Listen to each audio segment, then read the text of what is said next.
корхонаи воҳиди таълимии таҷрибавии шаҳри ҳисор ки асосан бо тавсеяи олимони донишгоҳи аграрии тоҷикистон ба номи шириншоҳ шоҳтемур кишт ва парвариши тухми зироатҳои таҷрибавиро ба роҳ мемонад, бо омодагии ҳамаҷониба кишту парвариши пахтаро оғоз намуданд.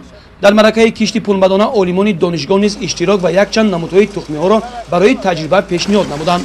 мутахассисон бар онанд ки истифодаи таҷрибаи пешқадами соҳа, навъҳои тухмиҳои серҳосил, технологияи муосири парвариши зироатҳо асоси пешравиҳои хоҷагидорон мегардад. ма 150 гектар пахта киш менамоем ба нақшаи дурнамоӣ аз тарафи раёсати кишоварзии шаҳри Ҳисор.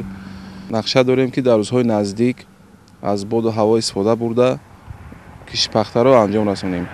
ва дар хоҷагии мо ки имрӯз ҳозир киши пахта рафта истодааст, мо назар ба соли гузашта кишти пахтаро як маротиба зиёд кардем, ки соли гузашта 75 гектар пахта буд, ин соли 150 гектар расониданд ва дигар кишти зиёратҳо ҳам рафта истодаанд. аз он ҷумла каду, кишти каду рафта истодааст. кадуҳои навъҳои нав аз тарафи донишгоҳи аграрии тоҷикистон ба мо пешниҳод карда шудааст. заҳматкашони ин хоҷагӣ азми онро доранд ки нишондиҳандаҳои истеҳсолиро дар соли 2018 ба маротиб зиёд намоянд. бояд гуфт ки дар майдонҳои кишти пахта парвариши тухмиҳои нави ҳисор, хуҷанд, дӯстӣ, ҳулбук ва навъҳои таҷрибавӣ ки аз тарафи олимони донишгоҳи аграрии тоҷикистон пешниҳод шудааст ба роҳ монда мешавад.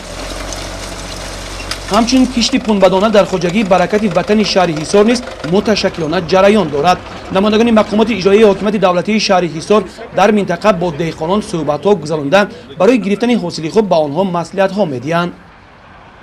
паёми навбатии сарвари давлатро сармашқи кори худ намуда рӯафтода нашуданд ва ҳамаи инҷиқиҳои табиатро паси сар карда истодаанд.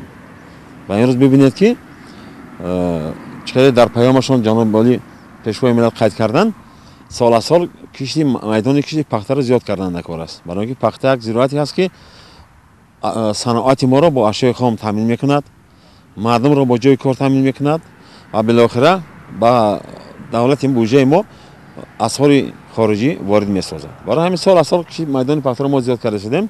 нисбат ба соли гузашта мо имсол 80 гектар майдони кишти пахтаро зиёд кардем. бо ин мақсад албатта заминҳо тахту ҳамвор карда шудааст. ҳамаи захираҳоамон нурии минералию захрхимикату фарз кардем сӯжифорию дигар тухмиҳо ҳастанд. зиёд шудани майдони кишти пахта барои пайдо шудани ҷойи кори мавсимӣ барои сокинони деҳот мусоидат намудааст.